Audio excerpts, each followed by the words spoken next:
Welcome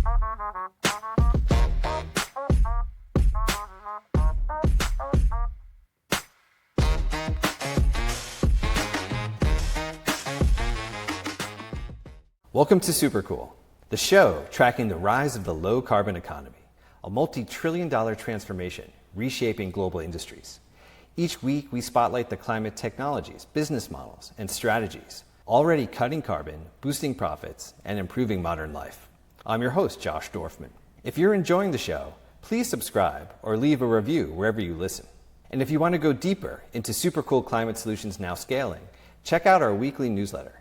You can find it at getsuper.cool. When Terry Boyle took the CEO job at Trove, he believed in the mission: less waste, more reuse, a cleaner economy. Circularity not as a slogan, but as real infrastructure.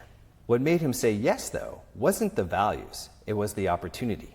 As an e-commerce executive who'd led massive businesses like NordstromRack.com, HauteLook, Zulily, and Trunk Club, Terry saw exactly what resale could become for brands: a growth engine, a way to improve margins, attract new customers, streamline back-end operations, and grow profits. All by giving items customers have already owned a second or third or fourth life. That's circularity. And Terry's first move was to stop talking about it. No more leading with the mission. No more climate-first pitches to clients. From now on, it was business outcomes, because that's what gets deals done. As Terry told me, it's not that brands don't care about circularity. They do. They just like talking about it after resale is boosting their bottom line. When the technology is integrated, operations are smooth, and the sustainability halo effect kicks in.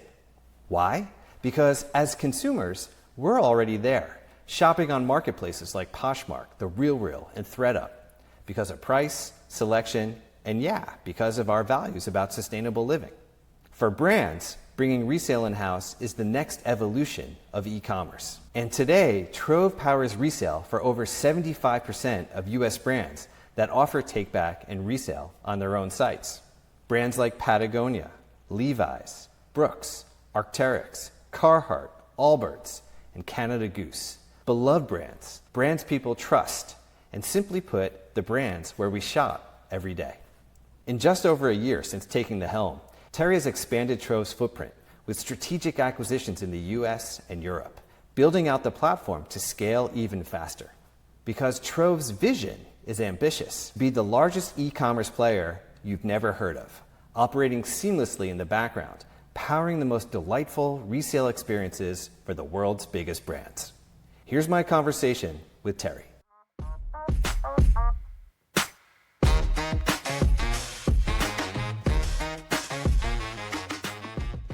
Terry, welcome to Supercool. Awesome, thanks for having me. As I was preparing to talk with you, doing some research on you, on where Trove is today, what's happened since you've joined about a year ago, the picture that starts to emerge for me in terms of your ambition for Trove, Trove's vision of what it wants to become, is that if Trove is successful, Trove will become the biggest e-commerce company in the world that no one's ever heard of. And almost by definition, no one can hear of it, because if they hear of it, something actually probably isn't working right, given the brands that you work with. In a way, right? In a way. I mean, from a consumer perspective. I think the big picture, if things go well, is that every consumer in America will expect that where they shop for the brands they love and the items they need for their home, will expect that either retailer or brand will take that back in a trade-in, or they'll have it available for resale. And so I think there's almost a network effect to what we do. In the early days of the industry, you saw the outdoor guys who were very committed to the environment. They were the first ones to jump in. Now you're seeing, and this is sort of how I got involved, I'm more of a classic business person. I don't come from an environmental background. I viewed this business and said, hey, I get it. I've done a lot of growth businesses. I've done a lot of startups. I've grown businesses really large. And I looked at this toolkit of resale and said, this can be really interesting from a growth perspective. But it gets better and better as this network effect happens, where consumers just expect it from more and more brands. More and more brands have to do it. I think that's when it plays out. But I joke with my team, it's sort of like Fight Club. We have this environmental mission. we never talk about it. We're always trying to sell what we sell on the basis of the economics for the brands and retailers. And that is what drew me to this. It's actually very compelling for them. So that right there, I want to stay on that for a second. And we'll talk more about what Trove is, what Trove does in terms of resale, and we're certainly going to get into the infrastructure behind all of that, which I find fascinating.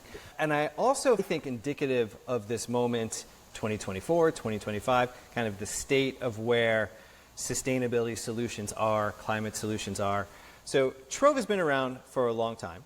Yep. It's not a young company. Started by some of the most ambitious, visionary, like if you think someone like Adam Warbach, who's come up on the show before, ran the Sierra Club, the youngest person ever to do that. So Trove has this wildly ambitious vision around circular economy, sustainability, and last year they hand you the keys. Just like you said, you come from more classic retail, have scaled huge businesses, billion-dollar-plus businesses, and they're saying, okay, we're going to trust Terry with the keys to this company that we hold dear. I think you're this kind of translator. You're in the middle. You're like, guys, you can trust me. I'm on board. We're a B corporation. Yes. And then you go out to the brands like, guys, you can trust me because we're about to talk about BIPs and increasing margin and growth and new customer acquisition. Let's go. So that must be a really interesting opportunity and place for you to sit. Yeah, that's why I did it actually, is because I think it does give me a unique twist on the things I was doing. I came from that background. I sort of envisioned myself listening to the Trove pitch from the other side of the table and saying, yeah, this makes sense. Like, I would do this. And so I do consider myself the commercializer. I look at the original founders, Andy and Adam, they were the visionaries, and they are true environmentalists at heart. And I'm really the commercializer. And my goal is to work with brands on a one-to-one basis, with retailers on a one-to-one basis, and get them to understand how compelling this is and how great it's going to be for their business. And, turns out being an environmentalist doesn't necessarily help that. And I think ultimately it does get down, in most cases, if you're going to grow this as big as we think it could be grown, to the dollars and cents.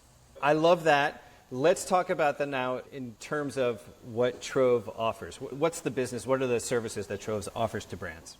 Look, it's expanded over the last year since I joined. That's been one of my focuses. So it started with a trade-in program, could be online, could be in store, where you then condition grade those returns and then resell them to consumers, usually on a sub-site that the brand kind of hosted on their own site. So imagine going to Patagonia.com, the wornwear part of the navigation would then take them to what we call sub-site, and that's where the wornwear or resale product would be. But now we've really gone a lot further than that. The core of our offering is what we call the ReWMS, and that is something that we put in place in clients if they want. So we externalize it. We put it in a network of 3PLs. What we don't do anymore, which historically Trove did, was run our own facility. So we are now a software company, and we're taking this reverse WMS and we're kind of putting it in as many places as possible. What the reverse WMS does is it identifies items that are either being returned, because it's not just trade-ins anymore, or traded in, and then it walks the user through a graphic flow that allows them to condition grade that item. Then it uniquely identifies that item, puts it back in stock, and prices it. And then obviously we put it for sale. That may be on a sub-site. More and more our clients are doing integration. So we have a number of clients that are selling resale right alongside new, and they're actually running really big businesses. We have some customers who are now selling directly into marketplaces. So there's just been a lot more diversity in what we offer. We've also made some acquisitions, so we now offer peer-to-peer, we offer Shopify integration, and we're global. We recently bought a company in Europe because this is a global opportunity. And what is reverse WMS? What does that mean? You have a WMS, which is a warehouse management system, and we just put the reverse on top of it because that's essentially what we're doing. Okay. So the first store that I ever experienced the magic of Trove in the background was Patagonia and wornwear. And the thing that I love about that, if I go onto Patagonia and then it says, okay, wornwear, pre-loved items, whatever the language is, it's immediately just delightful. It almost feels to me as a consumer kind of like I'm cheating in the best way possible. It's like, oh my God, that's the best I wanted 5 years ago. There it is, better price. But the value proposition is so strong. It seems to me that this is, and I've heard you say this, consumers are already doing this, right? Yes. Consumers are doing it, and there's massive marketplaces for this stuff. Bringing brands along, which is where Trove focuses, which I think is brilliant for a couple of reasons. Obviously, that's tricky to get brands on board, but the As you go up in price, these programs are even more important. value proposition seems so strong. It is strong. And by the way, Patagonia now, we have this resale plugin that when you're shopping the new store and you get to a product detail page, you actually see the resale item right alongside of it. And we've asked customers, what do you think? And 100% of them are like, we love it. So that feeling you had is not unusual. People really like that brands and retailers are doing this, for the ones that are. But as much as consumers are there and have adopted it in the giant marketplaces, brands and retailers have been slower to adopt. I think they often have concerns about cannibalization. If I do this, will they buy resale instead of new? But as it turns out, almost always 50 to 80% of the customers for resale are new to the brand. And that's why I call resale off-price with a better brand halo, because it does a lot of what off-price does. It hits a price point, it brings in a new customer, which is really what off-price does for a lot of folks. It graduates them to the full-price brand. But the difference here is you have this halo that the customers appreciate. And so whereas off-price is really just driven by price, customers understand that I'm getting a great price and I'm doing something good for the environment. That's incredibly powerful for the brand. It's very powerful for the economics. And at the end of the day, the consumer would prefer to buy a resale item from the brand that's essentially certifying it and condition grading it than buying it at a big marketplace. That's the opportunity. And by the way, they'll pay more for that. So that's the opportunity that brands and retailers have to own their own secondary market, is that the consumer wants it and the economics are better for them. You mean they'll pay more if they're in the branded experience of, say, a Patagonia.com site as opposed to my thrift store or some other experience where I might find that same product? Okay. We've seen this in other parts of the economy. You will go to a car dealership and you will buy a certified pre-owned car and you will pay more for it because you know they've looked at it and told you what kind of condition it's in. That's essentially what's happening in these branded resale programs, is that the brands that we work with, they define their quality grades, and then they're very disciplined about sticking to those. So when you go on these sites and an on running says like new, you know what that quality level is. And these programs have return policies, so they actually are standing behind this product. We know consumers will prefer this. That's why, again, we go back to this network effect. Once you get enough brands doing it, I think this will be the way it'll be done. What's interesting on Patagonia, and I've seen that, you mentioned the plugin on the back end, I've seen it on the front end, and yeah, it's such a great shopping experience. Now you're with 50 plus brands like Allbirds, Arc'teryx. The one that struck me in that mix is Canada Goose, because Canada Goose is luxury. It's not cheap. So I went on to Canada Goose and I went into their pre-loved and I was like, oh, there is that winter jacket I've always had my eye on, and it's always like $1,200. So I'm like, nah, that's not going to happen. And now it's $800 or $700. So still at an awesome price point for Canada Goose, and I'm guessing that the margin on that as a low-cost trade-in is probably amazing. So you're maintaining that margin structure. But the thing that I loved about Canada Goose was that the value prop was for their brand. Like, if I'm Canada Goose, how am I going to hand the keys to Terry and Trove and be like, here you go, here's this brand I've invested in for years and years, have at it, build the seamless experience that makes this awesome for my customers. But the thing that I saw on the site was that it also said, shop our archive, right? Shop these items that you otherwise couldn't find if this service wasn't here. And that's a whole nother level of value add. Look, I think Canada Goose has a very sophisticated team that works on their program. I think that as a brand, they're ahead in the luxury game.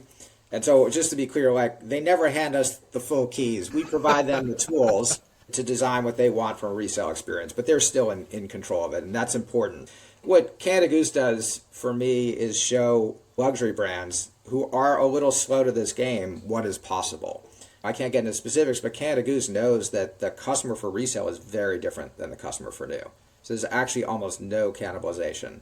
And by the way, they actually are pretty good in terms of what they pay customers for trade-in. So their margin is solid, but they're definitely keeping it to reasonable levels. You know, we've had conversations with them about potentially like standing behind what they sell new with a trade-in price for later. And I think that might help them as well. Imagine buying something from the LVMH family directly from an LVMH site that said this is real, it's authenticated, and this is the grade it's in, I think that gives customers more confidence. I think if you went to a marketplace, as you pointed out, even in resale, Canada Goose is still an expensive product. You want to know that it's the real Canada Goose. And I think when you buy it from Canada Goose, you know it is.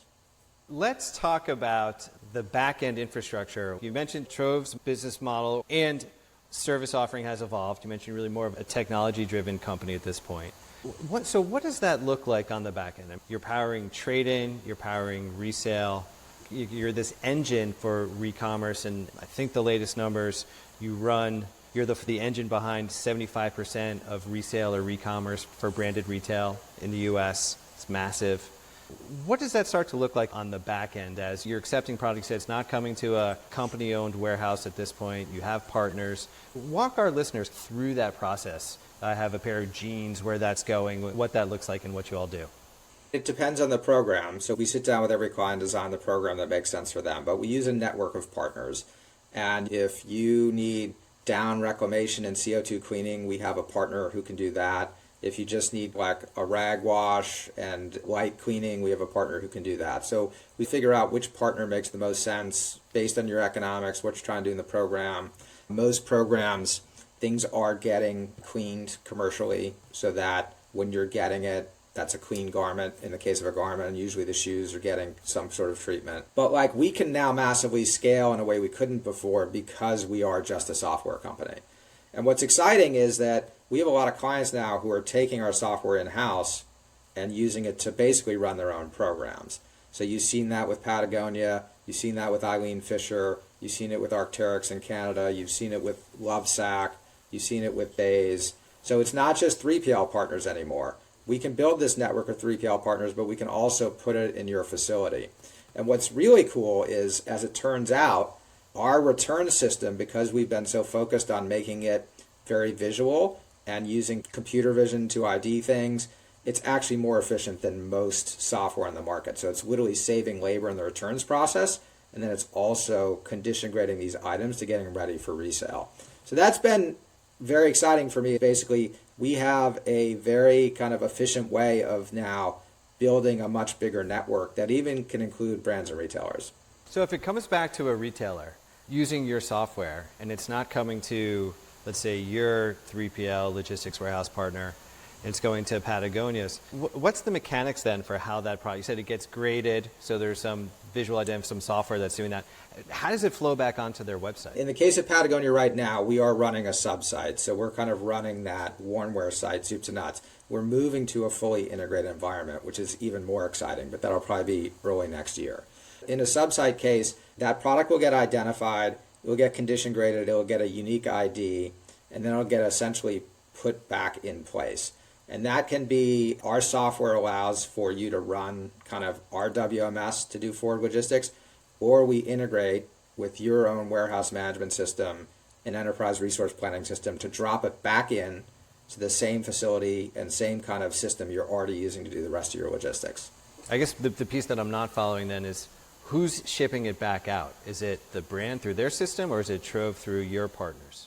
So in the case of a Patagonia, they will be shipping it back out. In the case of someone who's using a third-party logistics partner of ours, that 3PL will be shipping it back out on their behalf. Okay. As you're growing the business, and now you've grown by acquisition and brought a bunch of brands in, which is really cool in the US. You made an acquisition in Germany to bring also on more services as you're expanding into Europe.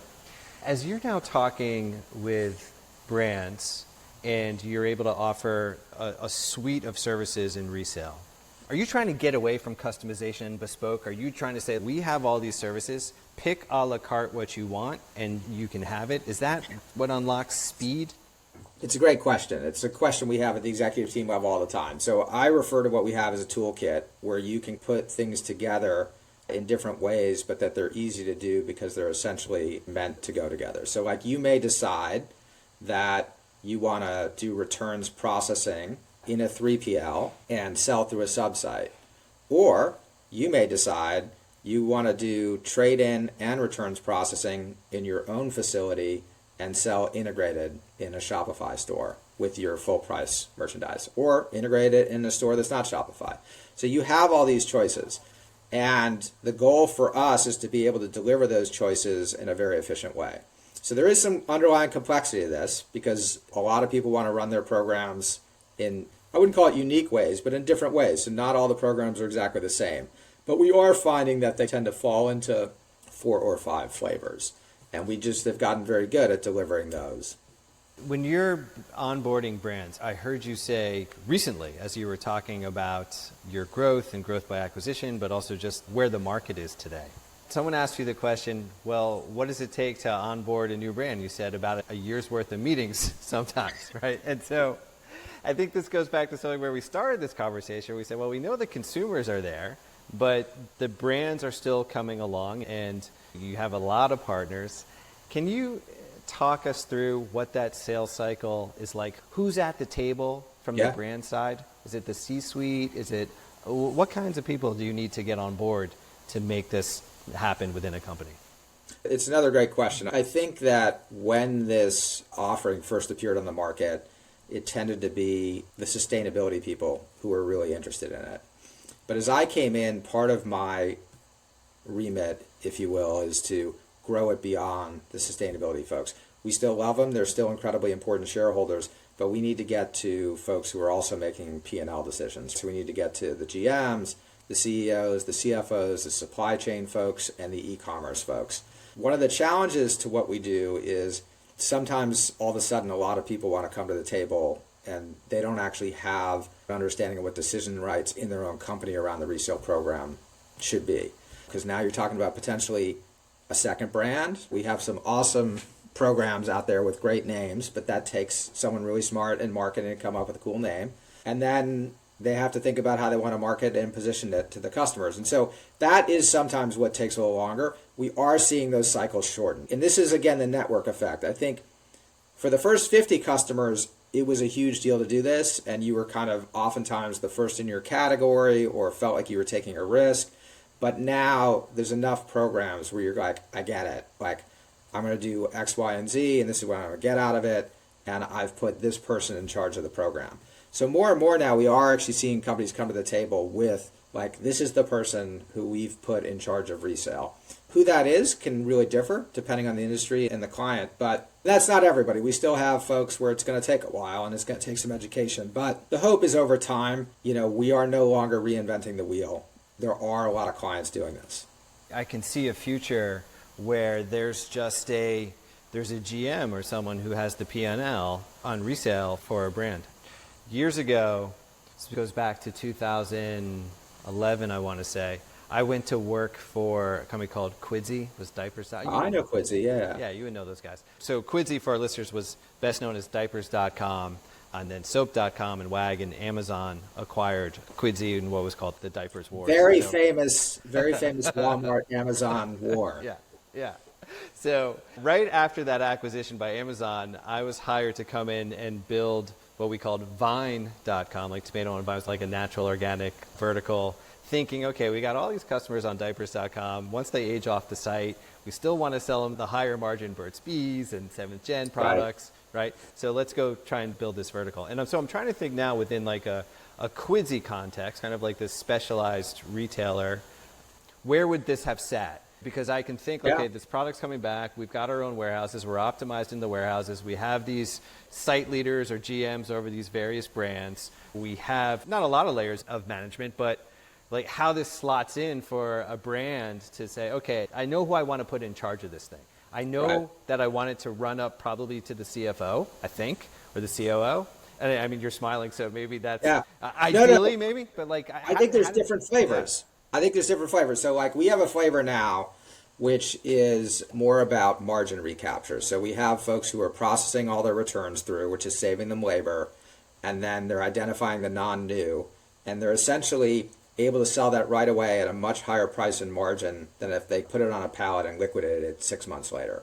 That is something that CFOs love, that's something COOs love, it's something supply chain folks love. So that is a thing that we sell, and it's fantastic. Now, you do a trade-in program, that's a different set of folks. And that takes more of a growth mindset. It's not really fully about margin management. It's about creating this flywheel where you're giving someone a gift card and you're essentially re-engaging them, and then you're getting a low cost basis to sell something new to a new customer. That's a growth mindset. So now you're talking about people who really focus on growth. So you're talking about GMs, people who run e-com, CEOs. And so there's flavors of what we do that can kind of go to different folks. And I think that's where we've gotten a little better at what we do. Okay, that strikes me as a huge unlock. And as you said, speeding up the sales cycle, recognizing or helping companies probably get to a resolution faster of like, you know what, for your company, this is probably the way that you guys are going to want to manage this business. And look, we think about it as what's the first thing we're doing together, and then where is this going? So these programs, we have a lot of clients now who are growing into the other parts of the program that they didn't start with. And so this thing can become bigger over time. So here's what I love, Terry, as we're talking about this. So Supercool. This is a show about climate solutions that can scale, that boost the bottom line.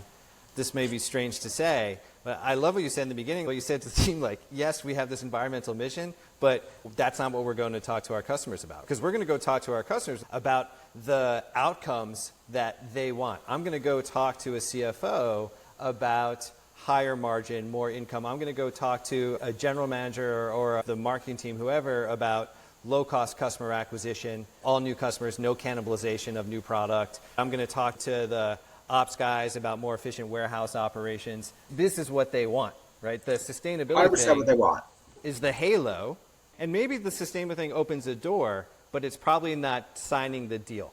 That's 100% true. It opens the door, it doesn't sign the deal. But look, you were in another business too. It's like people want to do good things for the environment, but that's just not what they can make decisions on, and it's not what they're held accountable for by the board. So that everything they have to do ultimately also has to be good for the company. I think what's great about resale is, unlike a lot of other things that a brand may have to do environmentally or may think that they're supposed to do, we're actually someplace they can make money, get new customers, take control of their secondary market, build a stronger brand. That's all good stuff. Like, we're not the hard part of being environmentally friendly as a company. We're the easy part. There's going to be much harder decisions down the line. Let's talk for a minute about your background, the places you've been. We've touched on the fact that you were the CEO of Zulily. You were at all these places, HauteLook, all these places my wife used to shop, or we spent a lot of money when our kids were younger. This really interesting phase also of e-commerce, as e-commerce was really blossoming and growing up. NordstromRack.com, you spent years at Nordstrom Rack. I think I heard you say that grew to a $1.7 billion business. GMV, you go back, GMV, okay, you go back into your background and you start to see just the way your career evolved. You spent some time in France, in Paris, which I thought was cool. I started a company in France. I actually picked the union agreement in France, believe it or not, yeah. So I spent some time in France too. It feels like another life working for Delphi Auto Systems, a car manufacturer, and like operations. Oh, yeah. That's years ago, as I was kind of figuring out what my path was going to be. As you've had all of these experiences and were very early into e-commerce and growing some very, very big e-commerce brands, and now you bring this to Trove. And also, like we said in the beginning, Trove is really in the background, right? Trove is the e-commerce platform that powers resale, that enables these brands to continue to grow and blossom and build closer relationships with their customers. What experiences or lessons do you draw upon from your background that you've brought to Trove? I use my experience all the time. I mean, I get excited because, again, I view myself as having been the client at one point in time. And so I know the value of what we're talking to them about, and I believe it. And so when I first got with my team, like, we changed how we price deals because it's like, our brands need to make money.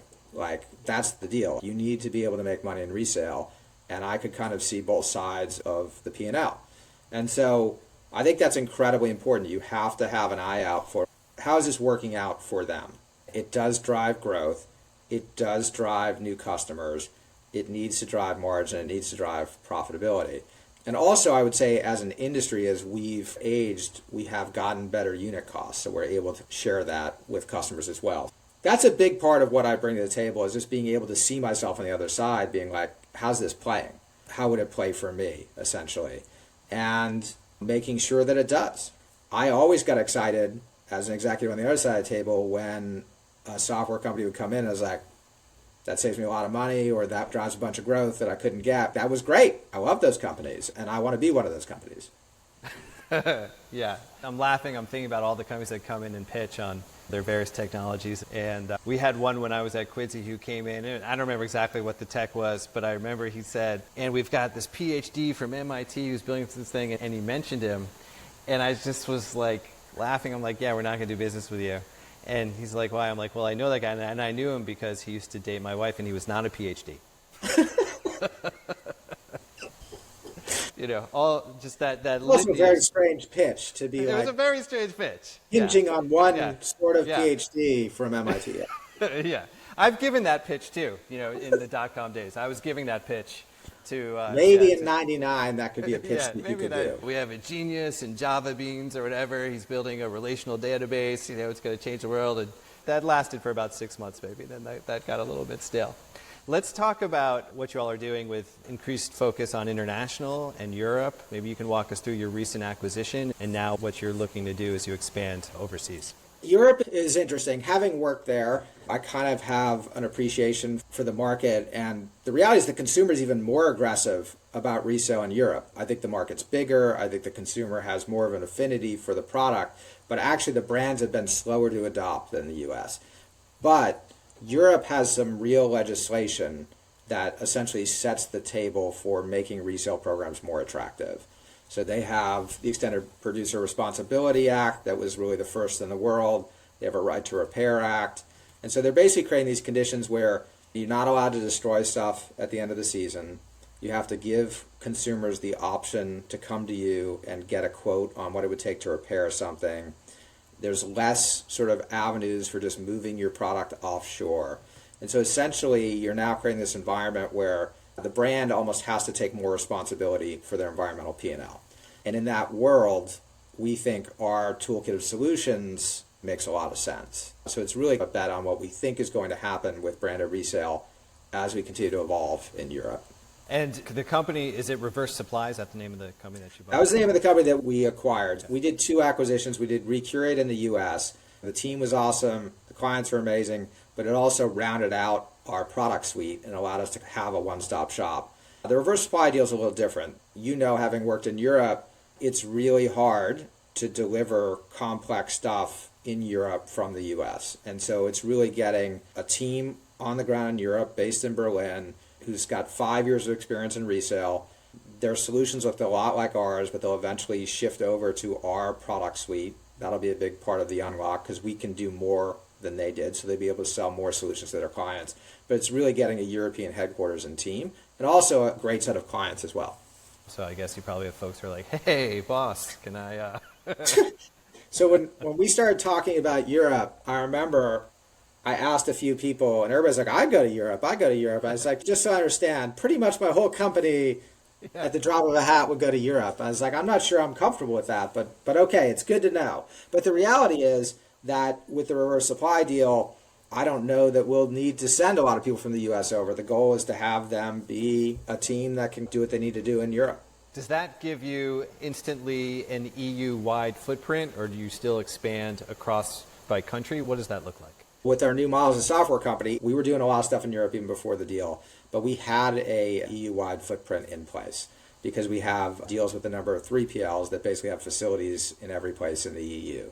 And so again, that's one of the exciting things about the new model is essentially now we can, with a few integrations, create massive coverage that you just couldn't do if you owned a facility. We'd still be arguing about how much to spend and in what country to put it in. We don't have to worry about that now. It's like, where do our clients want to be?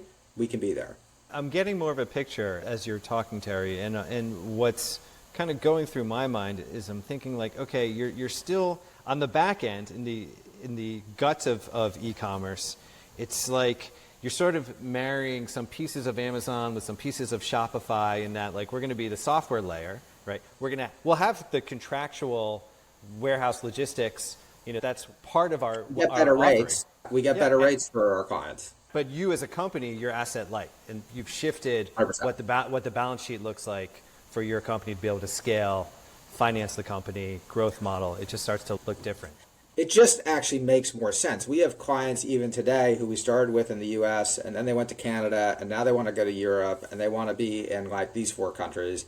And then you have someone else who looks similar but they want to be in 4 different countries. It's like, how would you have even done that? These clients want to run these multinational programs. They want them to be consistent. They want it to kind of work the same way, have the condition grades grade out the same way. Not that they have to, but that's sort of what they want. And we need to be able to deliver that for them. And that would have been impossible if we were sitting here saying, like, I don't know, should we put the fulfillment center in here or there? Like, it's just not going to fit their needs. I'm gaining a much more of appreciation for that as you're saying it, just being this very nimble Recommerce partner for brands. And when I think about a brand like Allbirds or that you're with, or some of these pure player, like you said, Trove kind of got started in the outdoor industry because those brands were a little further ahead in terms of sustainability, and so maybe first to embrace Recommerce. And now it's coming in and saying, this just works on the economics for every brand, so this is really our opportunity. But to meet every brand where every brand is, we're just going to have to vastly increase our footprint so they can have a seamless back-end operation on resale that matches what they're doing on new product. We're going to need to increase our footprint and we're going to need to have more than one flavor of deal because not everybody looks the same. And so we have massively increased the types of things we can do for clients as well as the industries we can serve, the geographies we can serve. It's all just grown based on how we've evolved the product. That is awesome. You've talked about benefits, outcomes. Hey, you run this brand, you run this retail operation. We're going to enhance that. Here's what this looks like in terms of lift. Here's what this looks like in terms of new customer acquisition. Here's what this looks like in terms of greater efficiency, just in terms of managing returns and warehouse operations, et cetera, et cetera. As you're building Trove, how important to the Trove brand overall is the conversation around, let's say, circularity and what you're enabling? How do you think about that from your own company growth, maybe employee recruitment, retention, industry prestige? I don't know. What does that look like? What's interesting, once we get a program to launch, clients do become interested in the environmental impact again. It's just not the thing that gets them across the line. But we track everything, and our clients usually put out these annual reports of their impact through the program. We're tracking our impact through the program. Like we know we've kept 6 million different items in use as of earlier this year. We're measuring CO2 impact. So all of that is being done. It's just not historically what gets the project over the line. But then again, ironically, once you get over the line, they're like, yeah, we want to talk about that. We want to put it in our marketing materials. We want to share it. It just turns out not to be the one thing that makes it all happen. I remember years ago, this was partially why I was able to get to Quidsy. I had started my own e-commerce company around furniture, modern design, sustainable furniture in 2004. We had a couple showrooms in New York City. It was all very expensive. It was modern. It was a great business. I loved it. It wasn't like the most brilliant business to run. But I remember this woman coming in and buying these like $3,600 coffee tables, and we delivered them to her house in Long Island. And you can hear the conversation because she calls up and she's like, Josh, can you tell me again what this is made of? And I'm like, sure, it's Forest Stewardship Council certified wood. And she's like, okay, hold on. And she's like, it's FSC certified wood, because her husband's like, $3,600? Are you kidding me? And she's like, why else is it good for the planet? Well, it's locally made. It's locally made. And finally, like, he calms down. She's like, okay, thanks. And I can see the same. People are like, okay, we got this. Now it's great for the bottom line. Oh, heck yeah. Let's talk about circularity all day long. We love circularity. And that's fine. That's just, that's great. The way the world works. We want that. That's the whole point, right? And again, that to me is why resale is so great, is because we can deliver on multiple levels. There are going to have to be harder decisions. This is not one of them. Like, brands and retailers should be doing this. It makes economic sense. The customers want it. Yes, they're also going to be able to roll up for marketing benefits all their impacts. They may eventually be able to roll that up for their actual environmental P&L, which more and more companies are doing. This is the easy part of what they're going to need to do. So for Trove, what's the business model? Is it a SaaS model? Is it on volume? Is it some combination thereof? It's definitely evolved, but there's usually some sort of flat monthly fee and then some % rev share. And the client has some decisions on, like, if the program gets big, do relatively better, but take the risk of having like more fixed at the beginning. And we work with them on that. So that's generally how we lay it out. But there are different types of programs. We do now have pure SaaS deals where we're software that's installed in a facility and we're delivering labor benefits and all that other stuff that aligns more with SaaS. We also do that. I see. And then you mentioned you're tracking carbon or quantifying some metrics on keeping items in use. What is the carbon story? I'm probably not the best person in the company to talk about the carbon story, but in general, here's how I look at it big picture. My goal is I come from off-price, and I think when people walk through the Rack or TJ Maxx, they tend to think that, oh, that's all stuff that they bought from brands who weren't able to sell it.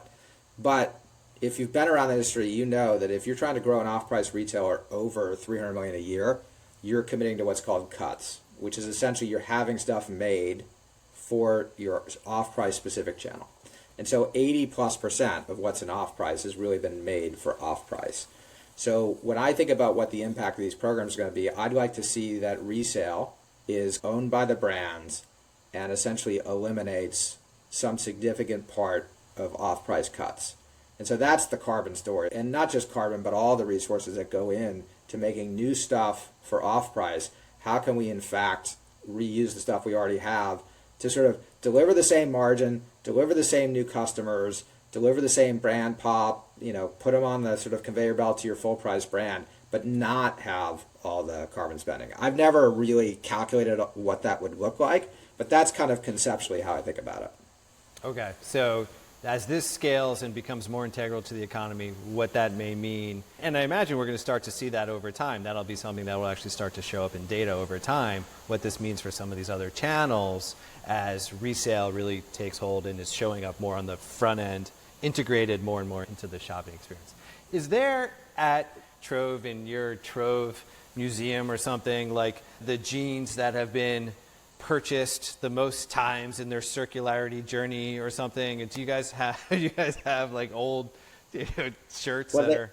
We don't, because for that jean to have been sold, they ended up in different customers' hands, so we don't actually have them. I think that we went down this path, and I think someday it may come back, but very early in resale, and I think it was some of the outdoor brands, they're like, let's tell the stories of where these garments have been. Because it's like, I wore this Patagonia and I climbed K2 and now I'm selling it. And you're like, oh, I'm wearing, a fleece vest from K2. Pretty cool.